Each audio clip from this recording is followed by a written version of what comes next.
हाँ जी students, BSc part 1 non medical ਅਤੇ BA पार्ट 1 मैथमैटिक्स ਦੇ स्टूडेंट्स अपना अलजबरा एंड ट्रिग्नोमैट्री ਦੀ बुक ਦੇ ਵਿੱਚੋਂ ਰੈਂਕ ਵਾਲਾ ਚੈਪਟਰ ਸਟਾਰਟ ਕੀਤਾ ਹੋਇਆ ਸੀ, ਜਿਹਦੇ ਵਿੱਚੋਂ ਸਭ ਤੋਂ ਲਾਸਟ ਟੌਪਿਕ ਬਚਦਾ ਸੀਗਾ ਐਕਲਨ ਫਾਰਮ ਦਾ। ਸੋ ਐਕਲਨ ਫਾਰਮ ਦੇ ਵਿੱਚ ਦੇਖੋ ਕੀ ਡੈਫੀਨੇਸ਼ਨ ਦੇ ਵਿੱਚ ਦਿੱਤਾ ਹੋਇਆ, ਕੋਈ ਮੈਟ੍ਰਿਕਸ A ਹੈ ਜਿਹਦੇ ਐਲੀਮੈਂਟਸ ਨੇ ਕਿ AIJ ਟਾਈਪ ਦੇ, ith ਰੋ jth ਕਾਲਮ ਦਾ ਐਲੀਮੈਂਟ ਆ AIJ। ਇਹਨੂੰ ਕਿਹਾ ਜਾ ਸਕਦਾ ਮੈਟ੍ਰਿਕਸ ਨੂੰ ਐਕਲਨ ਫਾਰਮ ਦੇ ਵਿੱਚ if the zero rows of A occur below of all non zero rows. ਕੁਛ ਕੁ ਪ੍ਰੋਪਰਟੀਜ਼ ਨੇ, ਕੁਛ ਕੁ ਸ਼ਰਤਾਂ ਨੇ, ਜਿਨ ਐਗਜ਼ਿਊਮਸ ਨੇ ਕਿ ਜਿਹੜੀਆਂ ਜ਼ੀਰੋ ਰੋਜ਼ ਨੇ ਉਹ ਬਿਲੋ ਦੇ ਵਿੱਚ ਨੇ, ਨॉन ਜ਼ੀਰੋ ਰੋਜ਼ ਨੇ ਜਿਹੜੀਆਂ ਉਹ ਅਬਵ ਦੇ ਵਿੱਚ ਨੇ। ਨॉन ਜ਼ੀਰੋ ਰੋਜ਼ ਮੈਟ੍ਰਿਕਸ ਦੇ ਵਿੱਚ ਅਬਵ ਦੇ ਵਿੱਚ ਨੇ, ਜਿਹੜੀਆਂ ਵੀ ਜ਼ੀਰੋ ਰੋਜ਼ ਨੇ ਜਿਨ੍ਹਾਂ ਦੇ ਸਾਰੇ ਐਲੀਮੈਂਟਸ ਜ਼ੀਰੋ ਨੇ ਉਹ ਬਿਲੋ ਦੇ ਵਿੱਚ ਨੇ। ਦੂਜੇ ਨੰਬਰ ਤੇ ਕੀ ਕਿਹਾ ਗਿਆ, the number of zeros before the first non zero element in the row is less than the number of zeros in the next row. The number of zeros before the first non-zero element ਕਿ ਜਿਹੜਾ ਵੀ matrix ਦੇ ਵਿੱਚ first non zero element ਆਊਗਾ, ਮੰਨ ਲਓ ਕਿ ਦੂਜੀ ਰੋ ਦੀ ਗੱਲ ਕਰ ਰਹੇ ਹਾਂ, ਫॉर एग्जांपल ਮਨ ਦੇ ਵਿੱਚ ਸੋਚ ਕੇ ਚੱਲੋ ਕਿ ਦੂਜੀ ਰੋ ਦੀ ਗੱਲ ਚੱਲ ਰਹੀ ਹੈ। ਦੂਸਰੀ ਰੋ ਦੇ ਵਿੱਚ ਜਿਹੜਾ ਵੀ ਪਹਿਲਾ ਨॉन ਜ਼ੀਰੋ ਐਲੀਮੈਂਟ ਆ ਰਿਹਾ ਉਹਦੇ ਤੋਂ ਅੱਗੇ ਜਿੰਨੀਆਂ ਨੰਬਰ ਆਫ ਜ਼ੀਰੋਜ਼ ਨੇ ਉਹ ਨੈਕਸਟ ਰੋ ਦੀਆਂ ਜ਼ੀਰੋਜ਼ ਤੋਂ ਘੱਟ ਨੇ। ਨੈਕਸਟ ਰੋਜ਼ ਦੀਆਂ ਜ਼ੀਰੋਜ਼ ਤੋਂ ਉਹਨਾਂ ਦਾ ਨੰਬਰ, ਉਹਨਾਂ ਦੀ ਕਾਊਂਟਿੰਗ, ਉਹਨਾਂ ਦੀ ਗਿਣਤੀ ਹੈ ਜਿਹੜੀ ਉਹ ਘੱਟ ਹੈ ਨੈਕਸਟ ਰੋ ਦੀਆਂ ਜ਼ੀਰੋਜ਼ ਨਾਲੋਂ। ਸਮਝ ਲੱਗ ਰਹੀ ਆ? ਦੁਬਾਰਾ ਫੇਰ ਦੱਸ ਦਿੰਦਾ ਮੈਂ। ਮੰਨ ਲਓ ਕਿ ਸੈਕਿੰਡ ਰੋ ਦੇ ਵਿੱਚ ਜਿੰਨੀਆਂ ਵੀ ਜ਼ੀਰੋਜ਼ ਨੇਗੀਆਂ ਪਹਿਲੇ ਨॉन ਜ਼ੀਰੋ ਐਲੀਮੈਂਟ ਤੋਂ ਪਹਿਲਾਂ, ਉਹ ਸੈਕਿੰਡ ਰੋਜ਼ ਦੀਆਂ ਨੰਬਰ ਆਫ ਜ਼ੀਰੋਜ਼ ਤੋਂ ਘੱਟ ਨੇ। ਇਹੀ ਗੱਲ ਅਗਲੀਆਂ ਜ਼ੀਰੋਜ਼ ਦੇ ਲਈ ਉੱਪਰ ਲਾਗੂ ਹੁੰਦੀ ਹੈ। ਫॉर एग्जांपल ਤੇ ਮੈਂ ਤੁਹਾਨੂੰ ਕੋਈ ਐਗਜ਼ਾਮਪਲ ਦੀ ਗੱਲ ਕਰ ਰਿਹਾ। ਇਹਦੇ ਵਿੱਚ ਦੇਖੋ,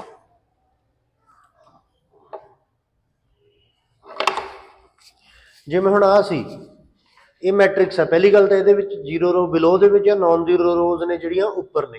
ਹੁਣ ਇਹਦਾ ਪਹਿਲਾ ਨॉन ਜ਼ੀਰੋ ਐਲੀਮੈਂਟ ਕਿਹੜਾ ਆ ਗਿਆ? ਇਹ ਆ ਗਿਆ, 1 ਆ ਗਿਆ। ਇਹ ਤੋਂ ਪਹਿਲਾ ਨੰਬਰ ਆਫ ਨॉन ਜ਼ੀਰੋ ਰੋਜ਼ ਕਿੰਨੀਆਂ ਨੇਗੀਆਂ? ਸੌਰੀ, ਨੰਬਰ ਆਫ ਜ਼ੀਰੋਜ਼ ਕਿੰਨੀਆਂ ਨੇ ਨॉन ਜ਼ੀਰੋ ਤੋਂ ਪਹਿਲਾਂ? 2 ਨੇ। ਅਗਲੀ ਰੋ ਦੇ ਵਿੱਚ ਕਿੰਨੀਆਂ ਨੇ? 4 ਨੇ। ਇਹਦੇ ਨਾਲੋਂ ਘੱਟ ਨੇ। ਇਹੀ ਦੂਜੇ ਦੇ ਵਿੱਚ ਹੈ, ਇਹੀ ਇਹਦੇ ਵਿੱਚ ਹੈ। ਸੋ ਇਹ ਸ਼ਰਤ ਹੋ ਗਈ ਇਹਦੀ। ਬਹੁਤ ਸਿੰਪਲ ਜੀ ਡੈਫੀਨੇਸ਼ਨ ਹੈ ਐਕਲਨ ਫਾਰਮ ਦੀ, ਬਹੁਤ ਘੱਟ ਵਾਰ ਪੇਪਰਾਂ 'ਚ ਆਈ ਹੋਈ ਹੈ, ਪਰ ਫਿਰ ਵੀ ਪਤਾ ਹੋਣੀ ਜ਼ਰੂਰੀ ਹੈ। ਜਿੰਨਾ ਵੀ ਸਿਲੇਬਸ ਪੜ੍ਹ ਕੇ ਜਾਓ, ਸਾਰਾ ਪੜ੍ਹ ਕੇ ਜਾਓ, ਫਿਰ ਜਿੱਥੋਂ ਮਰਜ਼ੀ ਪੇਪਰ ਆ ਜਾਵੇ ਆਪਣਾ ਡਾਊਟ ਨਹੀਂ ਕੋਈ ਵੀ ਰਹਿੰਦਾ। ਸਾਰਾ ਪੇਪਰ ਅਟੈਂਪਟ ਕਰਕੇ ਜਾਈਦਾ ਹੁੰਦਾ। ਜੋ ਜ਼ਿਆਦਾ ਇੰਪੋਰਟੈਂਟ ਆ ਉਹਦੇ ਤੇ ਵੱਧ ਮਿਹਨਤ ਕਰ ਲਓ, ਜੋ ਘੱਟ ਇੰਪੋਰਟੈਂਟ ਆ ਉਹਦੇ ਤੇ ਭਾਵੇਂ ਥੋੜ੍ਹੀ ਮਿਹਨਤ ਕਰ ਲਓ, ਪਰ ਕਰਕੇ ਸਾਰਾ ਪੇਪਰ ਜਾਈਦਾ ਹੁੰਦਾ। ਫੁੱਲ ਸਿਲੇਬਸ ਅਟੈਂਪਟ ਕਰਕੇ ਜਾਈਦਾ, ਫਿਰ ਪੇਪਰ ਜਿੱਥੋਂ ਮਰਜ਼ੀ ਆ ਜਾਵੇ ਤੁਹਾਡਾ ਕੌਨਫੀਡੈਂਸ ਪੂਰਾ ਫੁੱਲ ਹੋਊਗਾ, ਤੁਹਾਨੂੰ ਕਿਤੋਂ ਵੀ ਮਾਰਕਸ ਕੱਟਣ ਦੇ ਚਾਂਸਸ ਨਹੀਂ ਰਹਿੰਦੇ।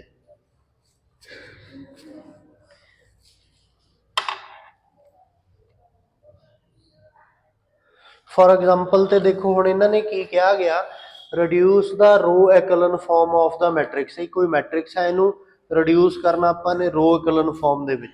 ਬਹੁਤ ਜ਼ਿਆਦਾ ਹੱਦ ਤੱਕ ਮਿਲਦਾ ਜੁਲਦਾ ਟੌਪਿਕ ਹੈ ਜਿਹੜਾ ਆਪਾਂ ਨੇ ਕੱਲ ਮੈਥਡ ਸਿੱਖਿਆ ਸੀ। ਜ਼ਿਆਦਾਤਰ ਆਪਣਾ ਮੈਥਡ ਸੀਗਾ ਜਿਹੜਾ ਨॉर्मल ਫਾਰਮ ਦਾ, ਉਹਦੇ ਨਾਲ ਮਿਲਦਾ ਜੁਲਦਾ ਟੌਪਿਕ ਆ। ਸਿਰਫ ਥੋੜਾ ਜਿਹਾ ਚੇਂਜਸ ਆਊਗਾ, ਮੈਂ ਹੁਣੇ ਤੋਂ ਦੱਸ ਦਿੰਦਾ ਕੀ ਚੇਂਜਸ ਆਊਗਾ। ਸਟਾਰਟਿੰਗ ਦੇ ਵਿੱਚ ਕੀ ਹੈ, ਤੁਹਾਡਾ ਪਹਿਲਾ ਡਾਇਗਨਲ ਐਲੀਮੈਂਟ ਦੇਖਣਾ ਤੁਸੀਂ। ਫਸਟ ਡਾਇਗਨਲ ਐਲੀਮੈਂਟ ਆ ਜਿਹੜਾ ਉਹ ਜ਼ੀਰੋ ਹੈ ਜਾਂ ਨॉन ਜ਼ੀਰੋ, ਇਹ ਚੀਜ਼ ਚੈੱਕ ਕਰਨੀ ਆ। ਜੇ ਪਹਿਲਾ ਡਾਇਗਨਲ ਐਲੀਮੈਂਟ ਨॉन ਜ਼ੀਰੋ ਹੈ ਤਾਂ ਉਹਦੀ ਜਗ੍ਹਾ ਤੇ ਨॉन ਜ਼ੀਰੋ ਬਣਾਉਣਾ ਉਹੀ ਤਰੀਕਾ ਹੈ, ਨੀਚੇ ਵਾਲੀ ਕਿਸੇ ਰੋ ਨੂੰ ਇੰਟਰਚੇਂਜ ਕਰਕੇ।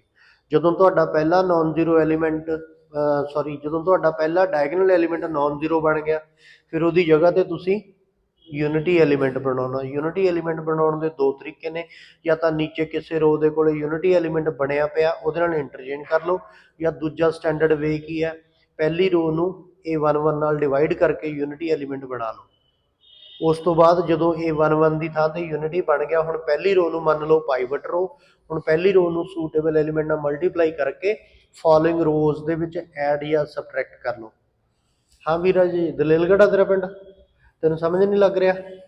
ਨਹੀਂ ਲੱਗ ਰਿਹਾ, ਮੈਨੂੰ ਲੱਗਦਾ ਤੇਰਾ ਧਿਆਨ ਕਿਤੇ ਹੋਰ ਹੈ। ਸਹੀ ਸੀ ਦੱਸ, ਨਹੀਂ ਸਮਝ ਲੱਗ ਰਿਹਾ ਹੈ? ਗੈਪ ਵਾਲਾ ਤਾਂ ਕੋਈ ਚੱਕਰ ਹੀ ਨਹੀਂ, ਜਦੋਂ ਤੂੰ ਆਇਆ ਉਦੋਂ ਇਹ ਟੌਪਿਕ ਸਟਾਰਟ ਕਰਿਆ, ਪੁਰਾਣੇ ਨਾਲ ਤਾਂ ਕੋਈ ਲੈਣਾ ਦੇਣਾ ਹੀ ਨਹੀਂ। ਤੇਰਾ ਧਿਆਨ ਕਿਤੇ ਹੋਰ ਹੈ, ਮੈਂ ਤੈਨੂੰ ਦੱਸ ਰਿਹਾ, ਧਿਆਨ ਤੇਰਾ ਕਿਤੇ ਹੋਰ ਹੈ। ਬੁੱਕ ਹਾਲੇ ਤੱਕ ਲਈ ਨਹੀਂ, ਕਿਉਂ ਲੈਣੀ ਨਹੀਂ? ਮਿਲਣੀ ਵੀ ਨਹੀਂ। ਬੁੱਕ ਸ਼ਾਪ ਤੇ ਜਾ ਕੇ ਪਤਾ ਕਰ ਲਓ, ਨਹੀਂ ਮਿਲਣੀ ਬੁੱਕ। ਹਾਂਜੀ ਕੀ ਬੁੱਕ ਸ਼ਾਪ ਤੇ ਕਰ ਲਿਆ ਪਤਾ? ਕੀ ਕਹਿੰਦੇ? ਨਹੀਂ ਮਿਲਦੀ। ਮੈਂ ਲਿਖ ਕੇ ਦਿੰਦਾ, ਨਹੀਂ ਮਿਲਣੀ ਬੁੱਕ।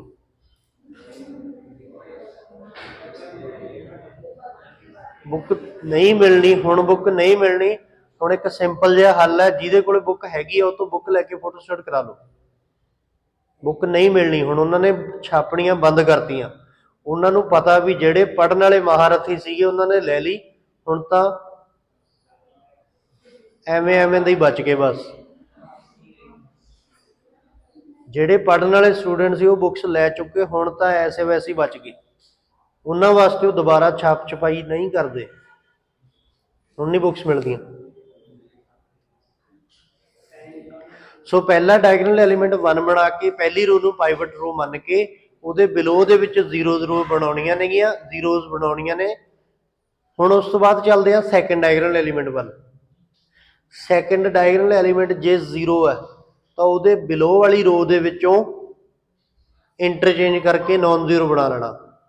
ਠੀਕ ਹੈ, ਮੋਸਟਲੀ ਰੋ ਐਕਲਨ ਵਾਲੇ, ਕਾਲਮ ਐਕਲਨ ਵਾਲੇ ਸਵਾਲਾਂ ਦੇ ਵਿੱਚ ਸੈਕੰਡ ਡਾਇਗਨਲ ਐਲੀਮੈਂਟ ਜ਼ੀਰੋ ਹੁੰਦਾ, ਉਹਦੇ ਨੀਚੇ ਵੀ ਜ਼ੀਰੋ ਹੁੰਦਾ। ਧਿਆਨ ਦਿਓ ਮੈਂ ਕੀ ਕਹਿ ਰਿਹਾ।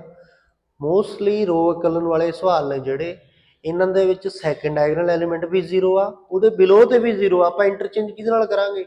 ਇਹੋ ਜਿਹੇ ਕੇਸ ਦੇ ਵਿੱਚ, ਜਿਵੇਂ ਆਹ ਐਗਜ਼ਾਮਪਲ ਆ ਦੇਖੋ, ਫਸਟ ਡਾਇਗਨਲ ਐਲੀਮੈਂਟ ਤੁਹਾਡਾ ਨॉन ਜ਼ੀਰੋ ਆ, ਓਕੇ, ਇਹਨੂੰ ਨॉन ਜ਼ੀਰੋ ਬਣਾਉਣ ਦੀ ਲੋੜ ਨਹੀਂ ਪਈ। ਇਹ ਆਲਰੇਡੀ ਯੂਨਿਟੀ ਆ, ਇਹਨੂੰ ਯੂਨਿਟੀ ਬਣਾਉਣ ਦੀ ਲੋੜ ਨਹੀਂ ਪਈ। ਤਾਂ ਆਪਣੀ ਜਿਹੜੀ ਪਹਿਲੀ ਰੋ ਆ ਇਹ ਕੀ ਹੋ ਗਈ? ਪਾਈਵਟ ਰੋ। ਤਾਂ ਆਪਾਂ ਨੇ ਇਹਦੇ ਨੀਚੇ ਜ਼ੀਰੋਜ਼ ਬਣਾਉਣਾ, ਇਹਨੂੰ 2 ਨਾਲ ਮਲਟੀਪਲਾਈ ਕਰਕੇ ਇੱਥੇ ਸਬਟਰੈਕਟ ਕਰ ਦਿਓ, ਇਹਨੂੰ ਸਿੱਧਾ ਇੱਥੇ ਐਡ ਕਰ ਦਿਓ, ਤਾਂ ਤੁਹਾਡਾ ਇੱਕ ਸਟੈਪ ਸੈਚੁਰਾਈਜ਼ਡ ਹੋ ਗਿਆ।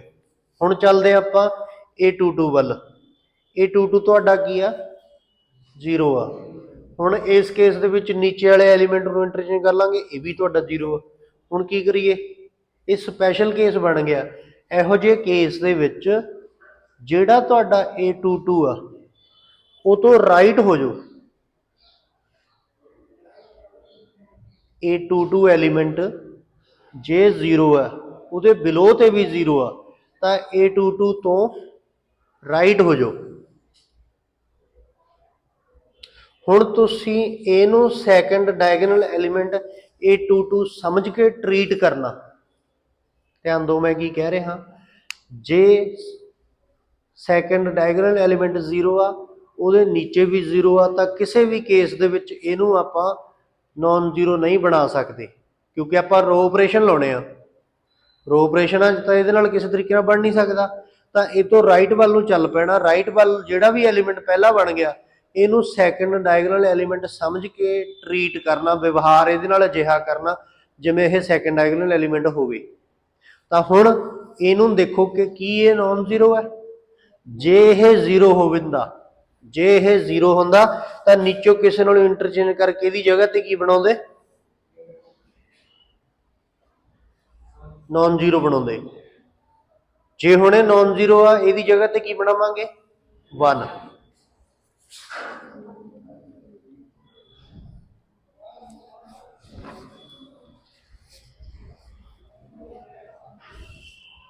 ਮੈਂ ਇੱਥੇ ਸੀਗਾ, ਇੱਥੇ ਸੀ ਕਿ ਇਹਦੀ ਜਗ੍ਹਾ ਤੇ ਆਪਾਂ ਨੇ ਇਹਨੂੰ A22 ਸਮਝ ਕੇ ਟਰੀਟ ਕਰਨਾ। ਤਾਂ ਹੁਣ ਇਹਦੀ ਜਗ੍ਹਾ ਤੇ ਆਪਾਂ 1 ਬਣਾਵਾਂਗੇ। ਇਸ ਰੋ ਨੂੰ 5 ਨਾਲ ਡਿਵਾਈਡ ਕਰ ਲਿਆ, ਤਾਂ ਹੁਣ ਆਹ ਰੋ ਕੀ ਬਣ ਗਈ ਆਪਣੀ? ਪਾਈਵਟ ਰੋ। ਤਾਂ ਹੁਣ ਇਹਨੂੰ 5 ਨਾਲ ਮਲਟੀਪਲਾਈ ਕਰਕੇ ਇੱਥੇ ਸਬਟਰੈਕਟ ਕਰ ਲਓ, ਇਹਦੇ ਨੀਚੇ ਜ਼ੀਰੋ ਬਣ ਗਈਆਂ ਜ਼ੀਰੋ ਰੋ। ਠੀਕ ਹੈ, ਹੁਣ ਉਹ ਤੋਂ ਬਾਅਦ ਤੁਹਾਡਾ ਇਹ ਸੀਗਾ A22, है ना। तो थर्ड डायगोनल एलीमेंट किनू कहोगे, इनू A33 ਨੂੰ, क्योंकि A22 आ नैक्सट रो का नैक्सट कॉलम का एलीमेंट A33 है, ये ऑलरेडी की है तुहाडा 0 आ, तो रो एकलन फॉर्म कंप्लीट हो गई। 0 रो नीचे आ गई, नॉन जीरो रोज ऊपर ने गया, 0 रो नीचे आ गई, नॉन जीरो रो ऊपर ने गया। और सैकेंड प्रॉपर्टी रो एकलन की पूरी होगी कि 0 एलीमेंट तो बाद जेड़ा भी पहला अखर आंदा वो नॉन यूनिटी है।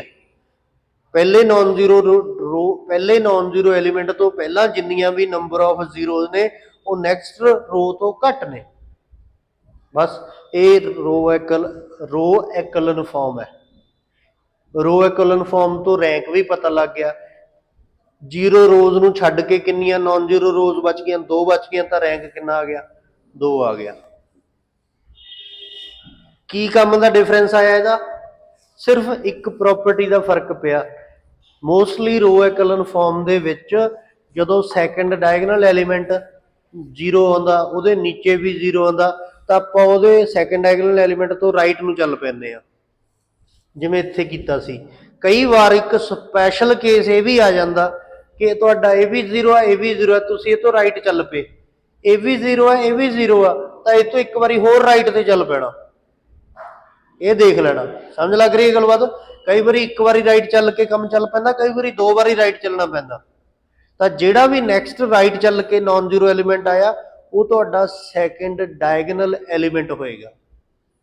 हालांकि उसकी प्लेस होर है कोई, वो सैकेंड रो का थर्ड एलीमेंट है, ये 2 3 है, पर आपां नूं ट्रीट इदां करांगे, व्यवहार उहदे नाल इदां करांगे जिवें वो सैकेंड डायगनल एलीमेंट होवे। ये गल दा खास ध्यान रखें।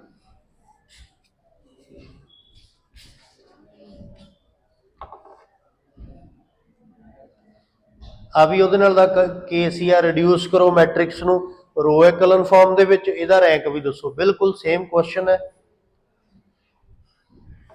ਇਹਦੇ ਵਿੱਚ ਤਾਂ ਬਿਲकुल ही सीधा जिहा, पहला डायगोनल एलीमेंट 1 बनाया ਉਹਦੇ नीचे 0 बना लिया, फिर सैकेंड डायगोनल एलीमेंट 1 बना के ਉਹਦੇ नीचे 0 बना लिया, फिर थर्ड डायगोनल एलीमेंट 1 बना के ਉਹਦੇ नीचे 0 बना लिया, फोर्थ रो है जी वो 0 रो बच गई।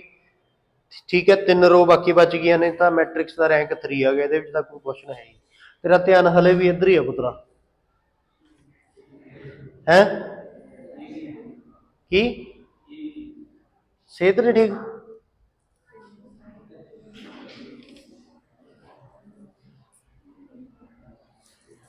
जे मैथमैटिक्स दे विच एक दिन की गैप पै गया, एक दिन का गैप पै गया, एक दिन तेन समझ नहीं लग रहा, या एक दिन तैं होमवर्क नहीं किया, तो तू एक दिन पिछे नहीं, तू कई दिन पिछे चल जाएगा। हुण जेडे ये बच्चे होमवर्क करके आए ने, पता नहीं करके आए ने या नहीं करके आए, जेडे ये मेरी गल नूं समझ रहे ने, इहदा मतलब ये 2-3 दिन पिछे मेरे नाल पढ़ रहे ने। ये जेड़ा बच्चा कल्ला कल की क्लास ला के आके अज समझ रहा, ये नहीं हैगा। घट्टो घट्ट 3-4 दिन पहला जिस दिन लैक्चर स्टार्ट करिया सीगा असीं, ये रैंक का टॉपिक स्टार्ट करिया सी, वो बच्चा अज मेरी गल नूं फॉलो कर रहा।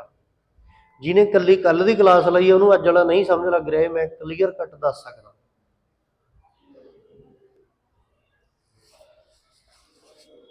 कोई अज पहले दिन आया, कई दिन बाद आया, अज कोई है भी एनीवन, कोई 3-4 दिन बाद आया, जिहदा एक्सीडेंट होया सी उही है।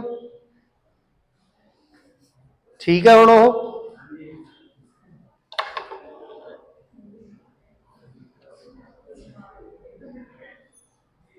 समझ उन्होंने भी नहीं लग रहा।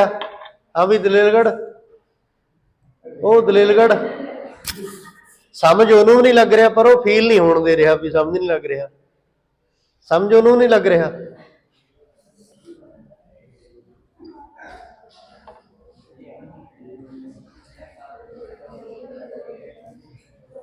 हाँ भी ध्यान दो, हुण आ गई कॉलम रैंक, कॉलम एकलन फॉर्म, सारा प्रोसैस आपां कॉलम ऑपरेशन दे नाल करांगे।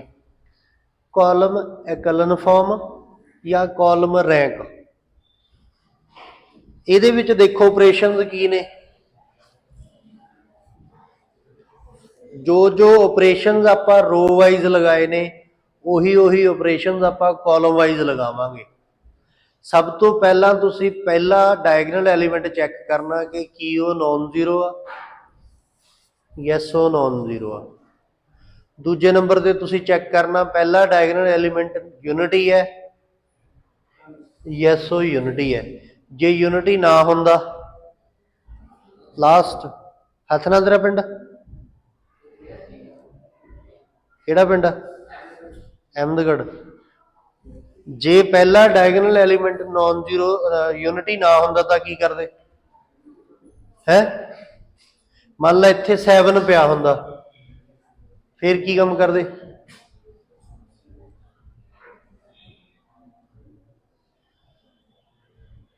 जे पहला डायगनल एलीमेंट यूनिटी ना होंदा मान ला जे 7 पिया होंदा फिर की काम करदे है, किहदे नाल इंटरचेंज करदे किहदे नाल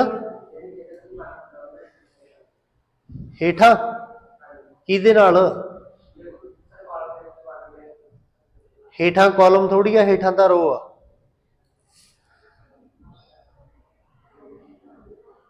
हेठा तां रो आ, हेठा कॉलम तां है नहीं गी। मैं तो सिंपल जा क्वेश्चन तेनू ये पुछ रहा भी आपां कॉलम रैंक पता कर लग रहे हैं, कॉलम दे ऑपरेशन लाने ने। जे इत्थे 7 1 की जगह ते 7 पिया हुंदा तां इहदी जगह ते 1 किवें लेके आउंदे। हाँ भी तू राजे इधर हाँ हाँ हाँ किनू 1 नू किनू डिवाइड कर दे पहली बाकी ना बोलो, बाकी ना बोलो, किनू डिवाइड कर दे किनू डिवाइड कर दे ए 1 1 नू, ए 1 1 तो कोई चीज ही नहीं हैगी। वो आले दुआले की देखी ना यार प्रसाद बन रहा, आले दुआले की लभ रहा फिर वो नहीं देख रहा, तेरे कोई मार रहा कोई कुछ कर रहा तेन छेड़ रहे ने, छेड़ रहे हैं तेन तंग कर रहे हैं, फिर आले दुआले क्यों देख रहा।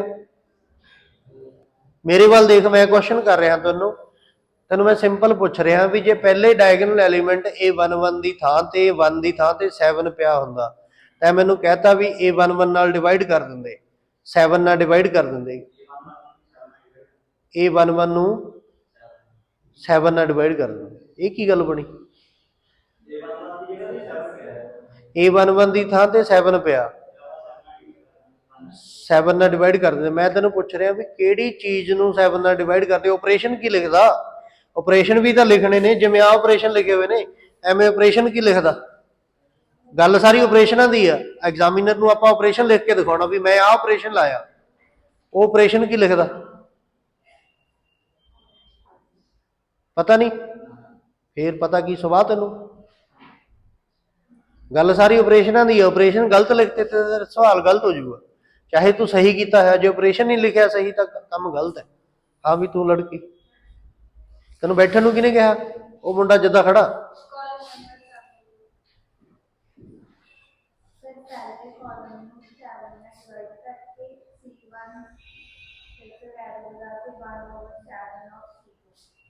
इन्नी की गल है।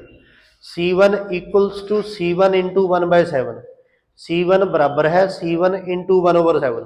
कॉलम के ऑपरेशन लग रहे हैं तो पहली कॉलम को 7 से डिवाइड कर दे, कॉलम के ऑपरेशन लग रहे हैं, बैठो हुण इत्थे अपने कोले पहली कॉलम पाइवट कॉलम, आपां इस कॉलम नूं कहांगे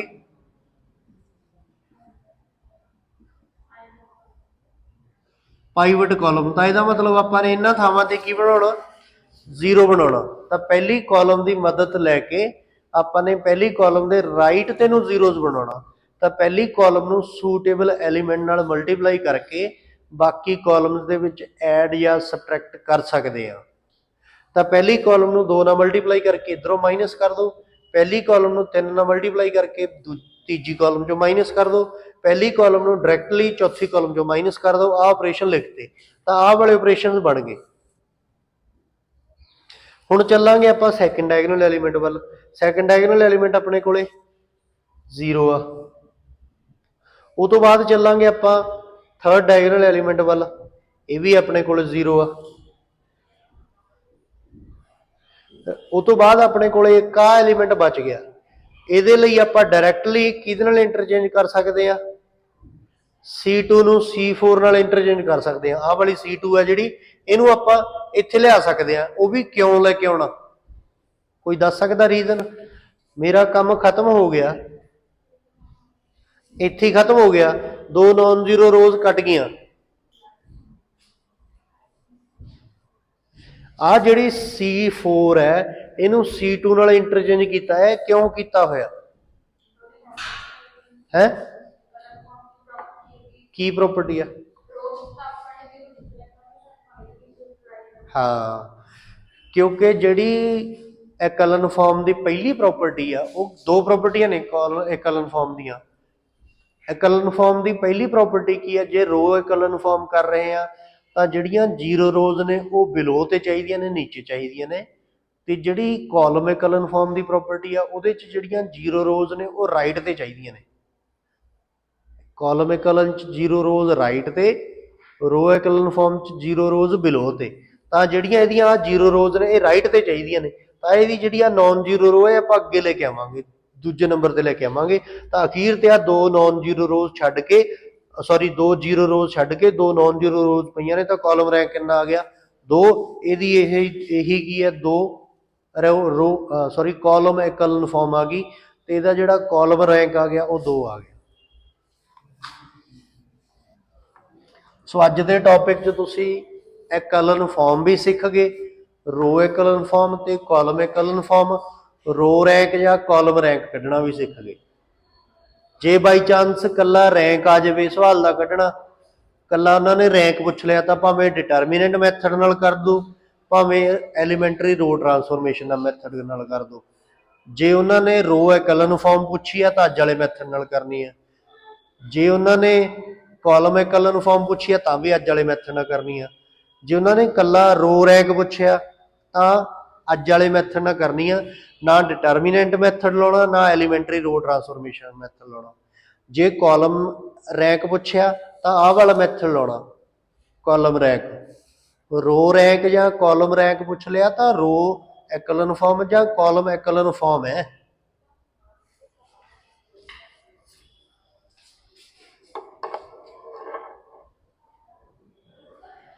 ਇਹਦੇ ਵਿੱਚ ਦੋਨੋਂ ਹੀ ਪੁੱਛ ਲਏ, ਰੋ ਰੈਂਕ ਐਂਡ ਕਾਲਮ ਰੈਂਕ। ਕਿਸੇ ਵੀ ਮੈਟ੍ਰਿਕਸ ਦਾ ਰੋ ਰੈਂਕ ਅਤੇ ਕਾਲਮ ਰੈਂਕ ਬਰਾਬਰ ਹੀ ਹੋਊਗਾ, ਡਿਫਰੈਂਟ ਨਹੀਂ ਹੋਊਗਾ। ਇੱਕੋ ਹੀ ਮੈਟ੍ਰਿਕਸ ਦਾ ਇਹਨਾਂ ਨੇ ਰੋ ਰੈਂਕ ਵੀ ਪੁੱਛ ਲਿਆ, ਕਾਲਮ ਰੈਂਕ ਵੀ ਪੁੱਛ ਲਿਆ, ਤੁਸੀਂ ਦੋਨੇ ਪਤਾ ਕਰ ਦੇਣੇ ਆ, ਦੋਨੇ ਸੇਮ ਹੀ ਆਉਣਗੇ, ਕੋਈ ਇਸ਼ੂ ਨਹੀਂ, ਦੋਨਾਂ ਦਾ ਸੇਮ ਹੀ ਆ ਜਾਊਗਾ। ਰੋ ਰੈਂਕ ਕਹਿੰਦਾ 2 ਆ ਗਿਆ, ਉਸ ਤੋਂ ਬਾਅਦ ਉਸੇ ਮੈਟ੍ਰਿਕਸ ਦਾ ਕਾਲਮ ਰੈਂਕ ਪੁੱਛ ਲਿਆ, ਕਾਲਮ ਰੈਂਕ ਵੀ 2 ਹੀ ਆ ਗਿਆ। ਇਹ ਤੋਂ ਬਾਅਦ ਇਹਦੀ ਛੋਟੀ ਜਿਹੀ ਐਕਸਰਸਾਈਜ਼ ਹੈ।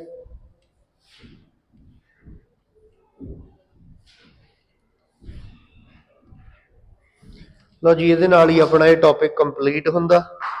ਲੈਕਚਰ ਦਾ ਟਾਈਮ ਵੀ ਓਵਰ ਹੋ ਗਿਆ, ਇਹਨੂੰ ਕਲੋਜ਼ ਕਰ।